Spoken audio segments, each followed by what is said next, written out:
नमस्कार। फिर से एक बार स्वागत है मेरे चैनल पर। मैं हूं राज। आप देख रहे हैं हाईवे 33। दोस्तों, आज की जो कहानी है, घटना है, ये विजय जी का है। विजय जी बिहार के रोहतास ज़िले के रहने वाले हैं और ये घटना इनके साथ में घटी थी 2015 में। विजय जी की शादी फिक्स हो गई थी और उसी टाइम का ये घटना था। तो चलते हैं इनकी कहानी में। लेकिन दोस्तों, आपने मेरे चैनल को सब्सक्राइब नहीं किया है तो जल्दी से कर लीजिए और साथ में बेल आइकन को दबाना मत भूलिएगा। तो चलते हैं हाईवे 33 के इस सफ़र पर। दोस्तों, मेरा नाम विजय है। मैं बिहार रोहतास ज़िले का रहने वाला हूँ। ये घटना 2015 की है। मेरी शादी फिक्स हो गई थी। अब जो शादी का टाइम था बिल्कुल नज़दीक आ चुका था। सारी तैयारियां हो रही थी। हर रिश्तेदारों को खबर दिया जा रहा था, निमंत्रण कार्ड भेजा जा रहा था। तकरीबन सभी को हमने जो निमंत्रण कार्ड था दे चुके थे। अगले दिन मेरी तिलक थी और तिलक में जो मेहमान आने थे आ चुके थे, एक के सिवा। वो थे हमारे जीजा जी और दीदी, बड़ी दीदी। वो जब उनको फ़ोन किया गया तो दीदी ने तो फ़ोन ही नहीं उठाया और जीजा जी ने तो बिल्कुल नहीं। अब मुझे समझ में नहीं आ रहा था कि आखिर बात क्या है, क्यों फ़ोन नहीं उठा रहे हैं, क्यों बातचीत नहीं करना चाह रहे हैं। हम सोच नहीं पा रहे थे कि आखिर बात क्या हुई है। सारे रिश्तेदार तो आ गए थे, बस उन्हीं का इंतज़ार था। लेकिन बात हो तब तो मालूम पड़े कि आखिर हमसे नाराज़गी क्यों है। 2 दिन पहले तो उनसे हमारी सब बातचीत हुई थी, दीदी से भी, जीजा जी से भी। लेकिन आज पता नहीं क्यों नहीं आए। उनको तो आ जाना चाहिए था घर पर, लेकिन ना तो फ़ोन उठा रहे थे, ना हमें कोई जानकारी मिल रही थी। अब करें तो क्या करें। पिताजी कह रहे थे छोड़ो ना, पता नहीं किस चीज़ पर गुस्सा है। उनको खुद समझ में आना चाहिए था। पिताजी का थोड़ा अलग ही सोचने का तरीका था, वो गुस्से में थे। लेकिन मैं समझता था कि रिश्ते ऐसे निभाए नहीं जाते हैं। कोई न कोई तो हम लोग से गलती हुई होगी, इसलिए नाराज़गी जीजा जी हुए होंगे। अब मैं माँ से बोला कि माँ, ऐसा करते हैं, मैं चला जाता हूँ दीदी के घर, क्योंकि वो फ़ोन तो उठा नहीं रहे हैं और पता नहीं क्या कारण है। तो माँ बोलने लगी कि नहीं बेटा, जिसका शादी ब्याह ठीक हो जाता है उसको बाहर निकलना ठीक नहीं है। यानी कि ऐसा क्या है। मैं सोचने लगा कि आज का विज्ञान का युग है और माँ पता नहीं कितनी पुरानी बातें कर रही थी। नहीं माँ, ऐसा कुछ नहीं होता है। आप सोच रहे हो अपनी जगह पर ठीक हो, लेकिन वो पहले का युग था, अब विज्ञान का युग है, से मुझे जाना ही पड़ेगा। मेरे पास बड़े भाई की बाइक थी और बड़े भाई ने बाइक जो थी वो नई ली थी। अभी कुछ ही दिन हुआ था, 2 या 3 दिन हुआ था, पूजा पाठ करा करके लाए थे। चमकती हुई बाइक मुझे भी शानदार लगती थी। मैं माँ की बात को टाल गया था। पिताजी भी गुस्सा थे। वो कह रहे थे कि तेरे को नहीं जाना चाहिए, क्यों जा रहा है। यानी कि आप जाओगे नहीं तो आखिर जाएगा कौन। वहाँ की भी तो खोज खबर लेनी पड़ेगी, आखिर नाराज़गी किस बात की है। ना फ़ोन उठा रहे हैं, ना आए हैं। और मैं समझाने लगा था माँ को, पिताजी को कि ऐसे ठीक नहीं है, कोई ना कोई दिक्कत तो ज़रूर है और हमें जाना ही पड़ेगा। और फिर मैं निकल पड़ा था वो नई बाइक ले करके। जब उनके गांव पहुंचा, घर पहुंचा, तो देखा सब कुछ कुशल मंगल है। दीदी का जो छोटा बच्चा था खेल रहा था, दीदी आंगन में बैठी हुई थी। मुझे देखते ही मुस्कुराहट चेहरे पर आ गई और मैं छूटते ही बोला, दीदी तुम फ़ोन क्यों नहीं उठा रही थी। क्या बात है? वो फिर उदास हो गया चेहरा। बोले अपने जीजा से पूछ ले। मैं तो फ़ोन जब भी तेरा आता था उठाने जाती थी, लेकिन तेरे जीजा मना कर देते थे, तो मैं क्या करूं? यानी कि बात क्या है, कुछ तो बताओ। क्यों जीजा जी नाराज़ हैं? बोले अभी आ रहे हैं, उन्हीं से पूछ लेना। मुझे नहीं पता। खैर, सब कुछ कुशल मंगल देख करके दिल में तसल्ली हुई। नहीं कि जीजा जी को तो मैं चुटकी में पटा लूँगा। जीजा जी मेरी बात मानते थे, मैं उनकी बहुत इज्जत करता था। और थोड़ी देर में जीजा जी आ गए थे। वो पीने खाने वाले आदमी थे और उनको मैं पटाना अच्छी तरह से जानता था। और जैसे ही मुझे देखे जीजा जी गुस्सा हो गए। क्यों आए हो भाई?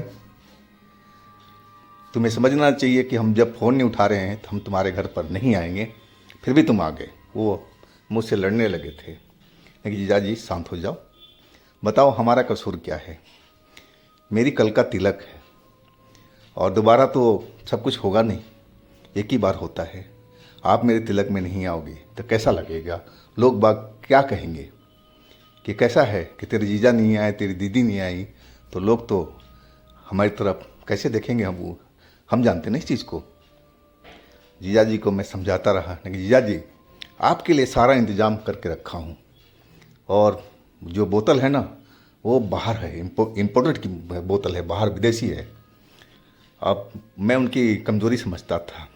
बोले सही में विदेशी है? यानी कि हाँ हाँ विदेशी, मैं बाहर से लेकर आया था, किसी दोस्त से मंगवाया था।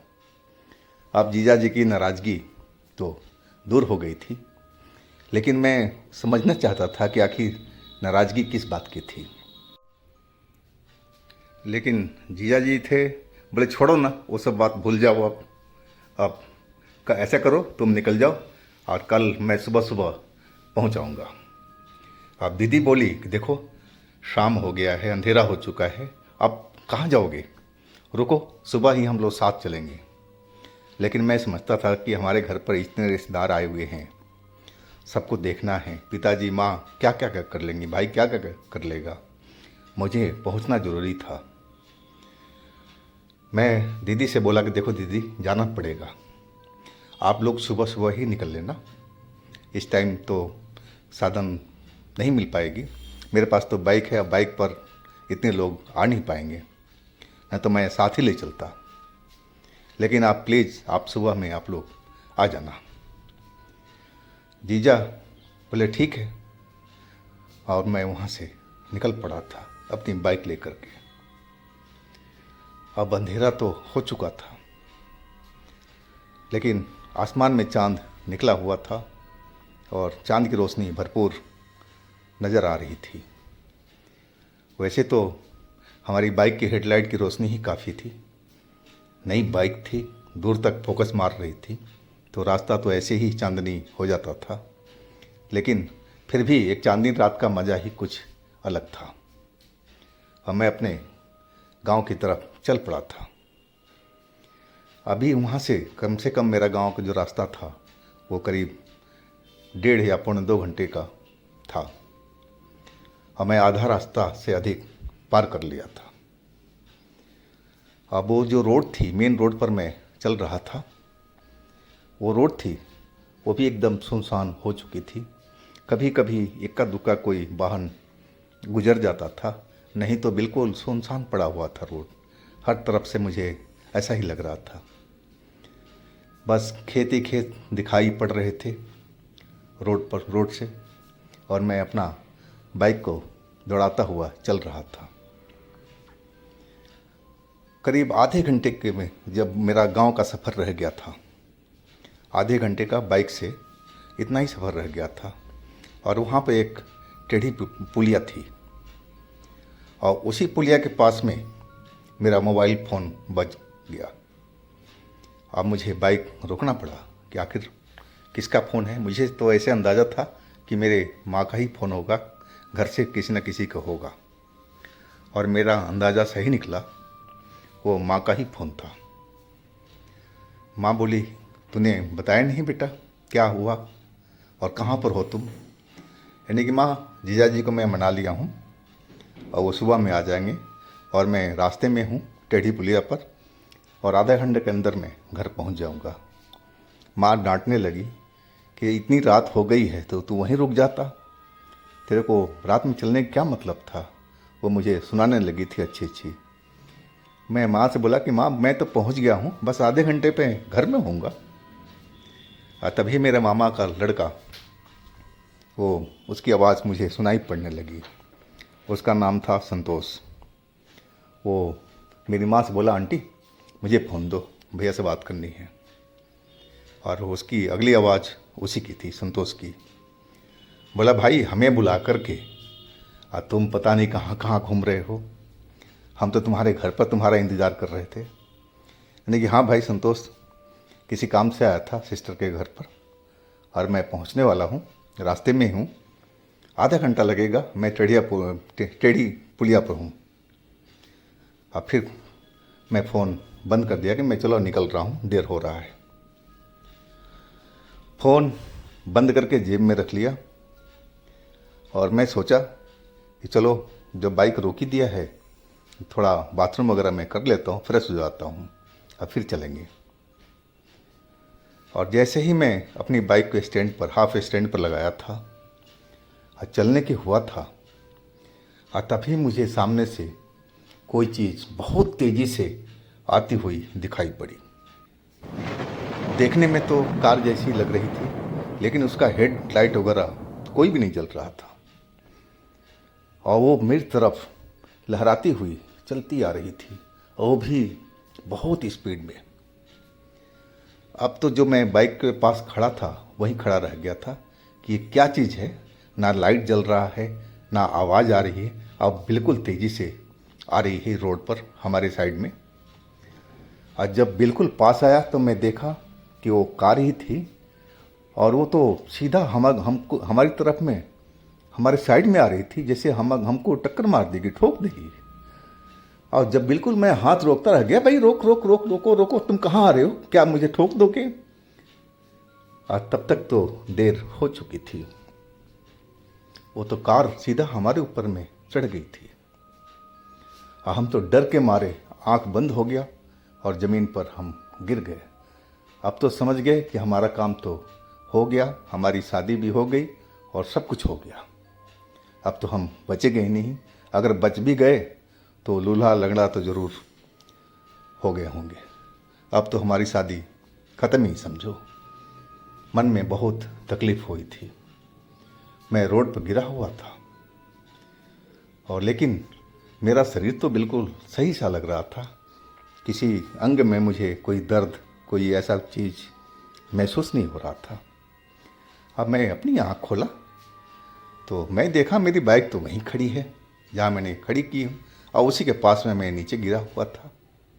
अब मैं बिल्कुल सही सलामत हूँ, बाइक भी सही सलामत खड़ी है, तो आखिर ये टक्कर लगा किसको। और मैं तो जल्दी से उठ करके खड़ा हो गया। पहले तो अपने सारे शरीर को देखा, मेरा सभी अंग बिल्कुल सही था, सुरक्षित था, कहीं कोई चोट नाम की कोई चीज़ थी ही नहीं। तो आखिर ये गाड़ी जो ठोक के गई थी वो क्या थी। अब पलट करके देखा तो वो गाड़ी मुझे थोड़ी दूरी पर खड़ी हुई दिखाई पड़ी। वो बिल्कुल अंधेरी थी, उसमें कोई लाइट नाम का चीज़ बिल्कुल भी नहीं जल रहा था। मैं देखने लगा था कि ये क्या बला है जो मुझे टक्कर मार के गई, ना बाइक गिरी। हाँ, डर से मैं ज़रूर गिर गया था नीचे में, लेकिन टक्कर तो ज़रूर हुई थी। अब समझ में नहीं आ रहा था कि ये है तो क्या चीज़ है, और डर तो मुझे लगने लगा था। माँ तो पहले ही बोली थी कि देखो शादी ब्याह जिसका ठीक हो जाता है उसको बाहर निकलना उचित नहीं होता। कहीं माँ सही तो नहीं बोल रही थी, ये कोई भूत प्रेत की गाड़ी तो नहीं है। मुझे अब ऐसा ही लगने लगा था। मैं उस तरफ देख रहा था लगातार कि आखिर गाड़ी क्यों रुकी हुई है, आगे क्यों नहीं जा रही है, लेकिन ये मुझे समझ में नहीं आ रहा था। वो गाड़ी चुपचाप, ना तो उसमें कोई आवाज़ थी ना कोई लाइट थी, बिल्कुल शांत खड़ी थी। अब मैं सोचा कि यहाँ रुकना बहुत भारी है। ये गाड़ी ज़रूर कोई भूतहा है या जो सवार है वो भी कोई भूत प्रेत ही होगा। मैं अपने बाइक पर बैठ गया था और बाइक स्टार्ट करके चल पड़ा था तेज़ी से। पीछे मैं मुड़ करके ज़रूर देख रहा था। कुछ देर तो मुझे गाड़ी वो दिखाई पड़ी थी, लेकिन फिर अचानक वो गाड़ी अपनी जगह से गायब हो गई थी। अब जो रोड था बिल्कुल क्लियर दिखाई पड़ रहा था चांद की रोशनी में। अब मुझे तो 100% विश्वास हो चुका था कि जो हमारे साथ गाड़ी ने टक्कर मारा था वो ज़रूर कोई भूत प्रेत की ही गाड़ी होगी।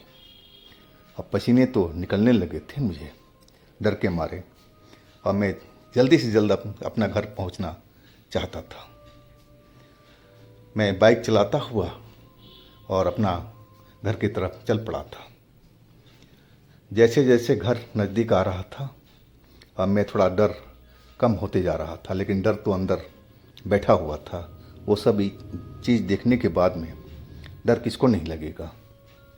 अब मैं तो सामने भुगत चुका था और मैं अपना थोड़ी देर के बाद में घर पहुंच गया। घर वाले सब इंतज़ार कर रहे थे और अब तो मैं घर में प्रवेश कर चुका था तो डर कम तो हो ही गया था। माँ मेरा चेहरा देख रही थी। मैं डरा हुआ शायद लग रहा था चेहरे से। बोली, क्या हुआ, ठीक ठाक है ना तू बेटा? मैंने कि हाँ माँ। सब रिश्तेदार वगैरह जगे हुए थे और जो मेरा मामा का लड़का था वो मेरे पास में आ गया, जिसका नाम संतोष था। बोला, भाई हमें तो बुला लिया और खुद रिश्तेदारी में चले गए थे, ऐसा होता है क्या? यानी कि भाई बात तेरी सही है, लेकिन थोड़ा सा मुझे अभी टाइम दे दे, थोड़ा पानी वानी पी लें, फिर हम बातचीत करते हैं। वो मेरी आवाज़ सुन करके, डरी हुई आवाज़ था, आवाज़ भी मेरी बदली हुई थी। बोला, क्या हुआ क्या हुआ, कुछ रास्ते में बात हुई क्या विजय भैया? यानी कि नहीं, मैं उसको कुछ नहीं बताना चाहता था कि वो बात का कहीं बतंगड़ न बना दे। नहीं नहीं, ऐसा कुछ नहीं हुआ। फिर मैं अपने माँ के पास अकेले में बात करने लगा था। माँ को मैं सारी डिटेल बताया कि माँ मेरे साथ में ऐसा ऐसा कहानी हुआ था जब तुम्हारा फ़ोन आया था और उसके जस्ट ही बाद। माँ भी डर चुकी थी। माँ डरी हुई काफ़ी दिखाई पड़ रही थी। मैं उसका चेहरा में देख करके पहचान गया था कि माँ बहुत डरी हुई है। और वो अपना हाथ जोड़े, जो हमारे कुल देवता था उनकी तरफ हाथ जोड़ी हुई थी और बोली कि देखो, मैं तुझे मना करती थी ना कि जाना ठीक नहीं है। यानी कि माँ अब तो जो होना था हो चुका है, अब उसको क्या बात करना है, अब आगे की सोचना है, थोड़ा अब इस बात को ख़त्म करते हैं। लेकिन मुझे एक चीज़ समझ में नहीं आ रहा था कि जब इतनी बड़ी मेरी टक्कर हुई थी तो आखिर हमें चोट क्यों नहीं लगी थी? मेरी बाइक भी सही सलामत खड़ी थी और क्यों वो गाड़ी दूर मेरे से खड़ी थी? अगर भूत प्रेत होता तो ज़रूर मुझे मारने की कोशिश करता, लेकिन ऐसा कुछ नहीं हुआ था। अब लेकिन ये जो बात हुई थी कुछ दिन के बाद मुझे पता लगा था कि इसका रीज़न क्या था, कि हमें कोई चोट नहीं लगी थी, ना कोई हानि हुई थी। वो जो बाइक थी हमारी, जो भाई वाली, वो नई खरीदी हुई थी और उसका पूजा पाठ कराया गया था और उसमें लाल धागा बांधा हुआ था। वो लाल धागा एक मंदिर का था और उस मंदिर का महत्व काफ़ी था। भाई ने पूजा कराया था उस जगह से और उस लाल धागा के कारण ही उस रात को मेरी जान बची थी। मुझे जो कहा गया था, जो जानकार थे हमारे गांव के, बड़े बुजुर्ग थे, उन्होंने सब ये बात मुझे बताई थी शादी के बाद में। तो दोस्तों, ये थी विजय जी की कहानी। अगर आपके पास भी इस तरह की कोई अपनी स्टोरी है तो आप मुझे इंस्टाग्राम पर या मेरे व्हाट्सएप नंबर पर शेयर कर सकते हैं। और मेरे दूसरे चैनल पर भी अच्छी अच्छी कहानियाँ चल रही हैं, जिसका लिंक मैं नीचे डिस्क्रिप्शन बॉक्स में दे रखा हूँ, तो एक बार उन्हें भी जाकर के विजिट कीजिएगा। वो भी कहानियाँ बहुत मज़ेदार हैं, जो आपको बेहद पसंद आएगी। और मेरे इस चैनल को भी सब्सक्राइब कीजिएगा, लाइक कीजिएगा, शेयर कीजिएगा। फिर दोस्तों मिलते हैं अगले दिन एक नई घटना, एक नई कहानी के साथ में। आप लोग अपना बहुत ही ख्याल रखिएगा। नमस्कार।